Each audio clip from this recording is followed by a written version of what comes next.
Aiman terdiam sejenak. Meskipun tidak terlihat dari luar, sebenarnya dia cukup terkejut. Agnes benar-benar tidak mengingatku. Raymond bisa tahu hanya dengan melihat mata Agnes. Tatapan mata Agnes kepadanya adalah tatapan tanpa perasaan. Saat ini, tidak ada emosi yang bisa terpancar dari mata Agnes. Kenapa setelah Agnes melupakanku, aku baru menyadari bahwa dia cantik? Rencananya kita akan bertunangan.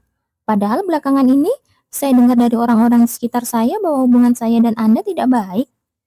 Itu hanya karena ada kesalahpahaman kecil. Jangan terpengaruh oleh perkataan orang-orang di sekitar Anda. Kesalahpahaman? Agnes sangat terkejut dan tidak bisa berkata apa-apa.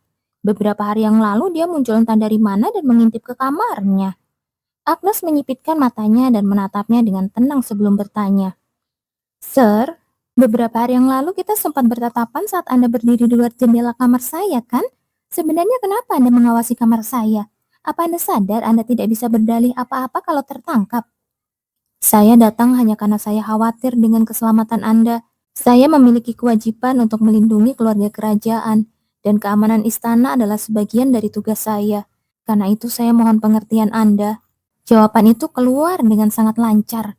Agnes semakin tercengang karena terlihat ada kegilaan di mata Raymond. Agnes merasa akan lebih baik jika dia diusir saja. Berbeda dengan dirinya yang berpura-pura kehilangan ingatan atau berpura-pura gila, Raymond memang benar-benar sudah gila. Pokoknya, saya harap Anda pergi sekarang. Seperti yang sudah saya katakan tadi, saya sudah ada janji dengan orang lain. Baiklah, kalau begitu saya akan datang lagi besok. Anda tidak perlu datang lagi. Saya yang akan memanggil Anda jika saya membutuhkan Anda. Jadi Anda tidak perlu datang saat tidak saya panggil. Baiklah. Di luar dugaan, Raymond menjawab dengan jelas. Agnes memperhatikannya pergi begitu saja. Agnes berpikir keras. Apakah di novel aslinya Raymond pernah menjadi gila di sekitar periode ini? Jujur saja, Agnes hanya sekilas melihat adegan-adegan di mana karakter favoritnya muncul. Jadi dia tidak ingat apapun kecuali episode-episode spesial. Meskipun Raymond Spencer adalah tokoh utama, entah bagaimana, bagi Agnes, dia menjadi tokoh yang kurang dikenal. Tapi pernah diceritakan bahwa Raymond punya sisi yang agak gelap. Dia pernah membututi seorang prajurit hanya karena prajurit itu terlihat agak mencurigakan. Ya, meskipun akhirnya Agnes dihujat habis-habisan karena ternyata prajurit itu adalah mata-mata dari pihak pemuja iblis. Agnes yang sendirian tiba-tiba merasa lemas. Dia merasa energinya terkuras saat berurusan dengan Raymond Spencer. Agnes merasa aneh karena Raymond tiba-tiba bersikap seperti seorang mantan pacar. Tapi Agnes juga tidak mau memikirkan hal-hal yang tidak ada hubungannya dengan Kylo. Agnes bersandar di sofa dan beristirahat dalam posisi yang nyaman. Dia harus mengisi kembali energinya sebelum bertemu dengan Kylo. Kylo tidak bisa hanya menunggu dengan tenang di ruang tamu. Dia sangat gugup sehingga sulit baginya untuk tetap tenang. Akhirnya, dia meninggalkan ruang tamu dan berjalan ke depan kediaman sang putri. Pelayan yang menunggu di pintu menatapnya dengan heran. Kylo berbicara seolah-olah untuk memberitahu mereka. Saya akan menunggu di sini. Dilihat dari tatapan pelayan itu, sepertinya Raymond Spencer masih berada di dalam. Kylo berdiri seperti patung di depan pintu besar itu, siap menunggu selamanya. Tapi untungnya, tak lama kemudian, pintu terbuka dan Raymond Spencer muncul. Alis Raymond sedikit mengerut ketika ia mendapati Kylo menunggu di depan pintu. Tatapan mata kedua orang itu bertemu di udara dan pertempuran energi yang aneh pun dimulai. Kau datang lagi ya, Kylo Grey? Kylo tersenyum sinis mendengar pertanyaan itu. Iya, Yang Mulia Putri mencariku setiap hari. Kau sendiri, kenapa terus-menerus mendatangi Yang Mulia? Melihat ekspresi Raymond yang muram, Kylo pun melanjutkan. Padahal tadinya kau memperlakukan sang putri seperti lintah, tapi sekarang kau bersikap seperti orang yang takut kehilangan. Raymond membuka mulutnya dengan santai. Dia merasa ingin menghancurkan mata biru yang bergetar itu.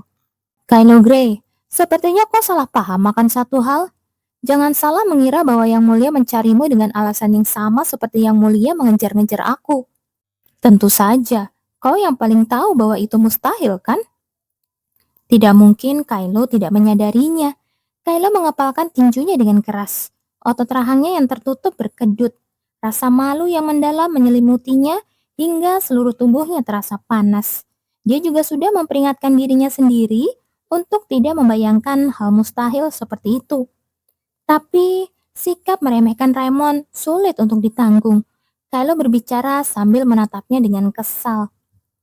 Kenapa kau berpikir aku salah paham? Bukankah itu mungkin saja terjadi? Kylo mengangkat dagunya dengan angkuh. Setidaknya, dia ingin melakukan ini. Dia ingin terlihat sedikit lebih percaya diri. Setidaknya di depan Raymond Spencer yang menertawakannya. Saat ini Yang Mulia tidak memiliki ingatan apapun tentangmu, dan beliau selalu mencariku setiap hari. Raymond tertawa kecil. Apa kau serius? Kylo Grey yang ada di hadapannya begitu bodoh sehingga Raymond merasa kasihan padanya.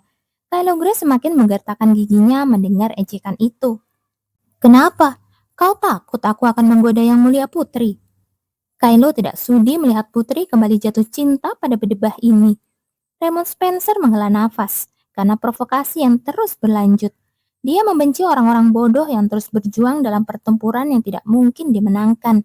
Ada orang-orang yang baru sadar setelah diinjak-injak dan dicekik, dan Kylo Grey yang ada di hadapannya adalah salah satu contohnya.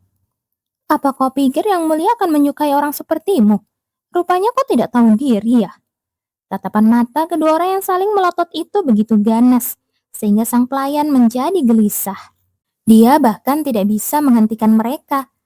Energi yang dipancarkan kedua orang itu begitu ganas, sehingga rasanya dia akan dilempar begitu saja jika dia mencoba menghentikan mereka. Dia hanya bisa menelan ludahnya. Jika ada desas-desus bahwa kedua orang itu berkelahi di depan istana putri, maka Yang Mulia Kaisar pasti juga akan heboh. Sementara itu di sisi lain, Agnes diam-diam mengamati mereka melalui pintu yang sedikit terbuka. Agnes heboh sendiri mendengar dan melihat adegan menegangkan yang melibatkan Kylo. Padahal aku hanya ingin keluar untuk memastikan kapan Kylo datang. Tapi tidak kusangka aku malah melihat adegan langka seperti ini. Terlebih lagi, akulah penyebab ketegangan ini. Aku harus memberi hadiah cuti pada ajudan yang sudah membuatku bisa menonton adegan ini. Lalu, apa tadi dia bilang? Dia mau menggodaku.